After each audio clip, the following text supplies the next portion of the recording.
Hey, salut à tous, je suis très content de vous retrouver pour cette review d'épisode 368. Voilà un épisode qui m'a vraiment plu. Mais avant de commencer, donc j'allais vous partager voilà un petit changement pour les reviews d'épisodes. Alors je vais tout simplement les reprendre sur cette chaîne principale, donc Ichiraku TV Chronicles, donc via YouTube. Alors je vous explique vite fait.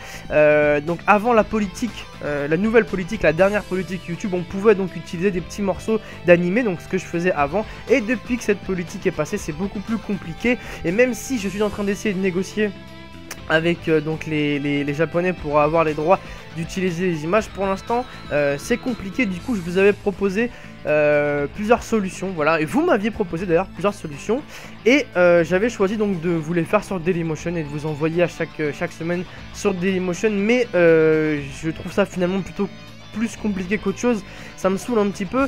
Du coup je vais piocher dans une des propositions que vous m'avez faites aussi, à savoir de faire une review d'épisode avec des photos, tout simplement les photos de l'épisode.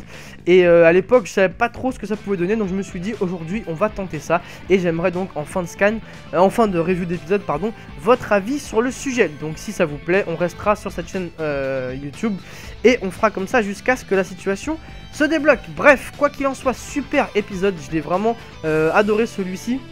Alors maintenant vous le savez, hein, c'est plus un secret. Moi, dès qu'il y a des passages, même hors série, où on apprend plus de choses sur ce qu'on sait déjà, moi ça me plaît. Donc là franchement cet épisode était vraiment parfait. Donc rappelez-vous, hein, le dernier épisode, le père d'Hashirama avait ordonné à Hashirama de suivre Madara pour infiltrer le clan Uchiha. Apparemment du côté des Uchiha c'était exactement le même plan qu'ils avaient en tête.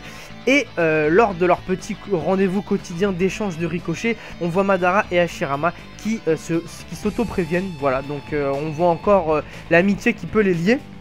Malheureusement, ça ne suffit pas, puisque deux Uchiha et deux Senju sortent de derrière les fagots et un combat commence. Voilà, donc grâce à Madara et Hashirama, le combat s'arrête sans qu'il y ait de victimes. Mais on voit déjà Madara, donc petit Madara, qui éveille son Sharingan, et Hashirama le dit lui-même.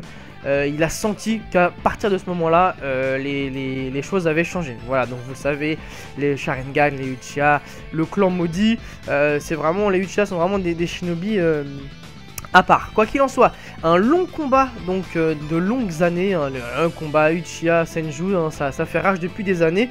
Et arrive le jour où Tobirama affronte Izuna, donc quelques années plus tard. Et on voit donc déjà un beau combat, hein, vous avez vu, hein, Kunai, etc., Genjutsu, Katon, Suton et tout, c'est plutôt sympa comme combat. Mais Tobirama sort vainqueur puisqu'il blesse mortellement Izuna, donc ça déjà on ne le savait pas. Ce qui fait par la suite que Izuna va mourir de cette blessure, et Madara va utiliser, donc ça on le savait, ses yeux pour avoir le Mangekyu éternel. Alors on savait donc que Madara avait utilisé les yeux de son frère, etc., mais on savait pas comment il était mort, si c'était Madara qui l'avait tué, si c'était... on sait pas. Il y a même eu des rumeurs, je me rappelle un moment où Madara tellement avait soif de pouvoir, avait fait des choses, voilà, on pensait qu'il avait tué son petit frère, pas du tout. C'est Tobirama donc qui a tué Izuna, on le sait, grâce à cet épisode. Et Madara, donc comme je vous l'ai dit, développe son Mangekyu éternel. Voilà, donc on s'ensuit à la prochaine rencontre avec Hashirama, un combat épique, hein, vous l'avez vu, un Sosano parfait contre l'espèce de golem de bois d'Hashirama. Vraiment gros combat, pardon, vous avez vu entre les deux, c'est tout de suite une autre dimension, hein. Quand on voit par exemple Tobirama et Izuna, c'est des beaux combats. Mais Madara Hashirama c'est quand même une autre dimension, hein, vraiment balèze, gros combat qui dure une journée si je dis pas de bêtises. Madara se retrouve donc perdant de ce combat, étonnamment perdant, hein, parce que franchement avec toute l'artillerie qu'il a, il a quand même réussi à perdre. C'est là qu'on voit qu'Hashirama est vraiment un shinobi incroyable. Et là Tobirama va donner le coup de grâce donc à Madara, mais bien évidemment Hashirama arrête son frère, puisque Hashirama n'a jamais voulu tuer Madara. Tout ce qu'il veut depuis le début, depuis ses ricochets avec Madara, c'est créer la paix et créer un village, voilà, de paix justement.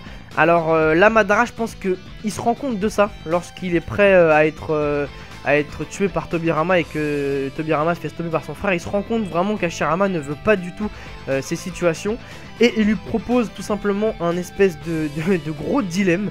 Il demande à Hashirama deux propositions, soit se suicider, soit tuer son propre petit frère pour qu'il soit quitte, et qu'à partir de ce moment là il puisse se faire confiance Voilà, donc bien évidemment, sans aucune hésitation, Hashirama décide de se suicider, bien sûr.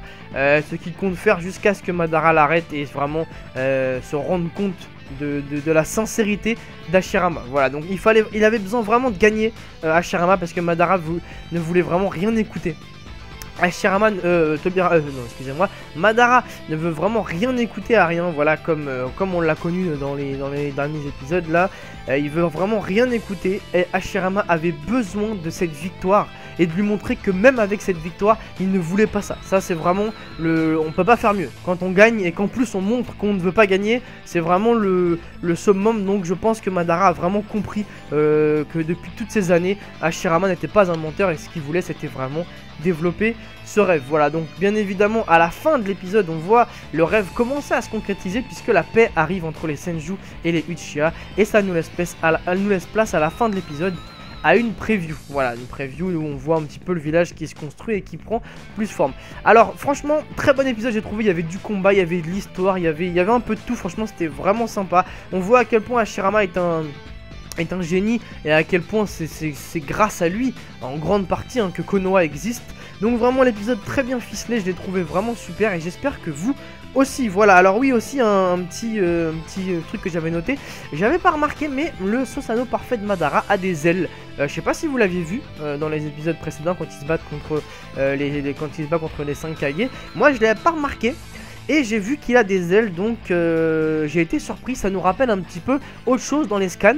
On va pas spoiler, donc pour ceux qui ne regardent pas les scans, mais en tout cas j'ai été surpris de voir des ailes sur le Susanoo. Voilà, en tout cas très bon épisode, j'espère vraiment qu'il vous a plu. Alors j'aimerais s'il vous plaît que vous me laissiez vos avis sur les reviews de scan avec donc des photos d'épisodes. Moi franchement ça me dérange pas, je trouve ça plutôt sympa. Donc je vous laisse bien évidemment, je vous laisse l'opportunité de vous exprimer et me dire ce que vous en pensez. Voilà, sur ce je vous souhaite un très bon week-end même s'il va pleuvoir et on se retrouve dès la semaine prochaine. Salut à tous, ciao.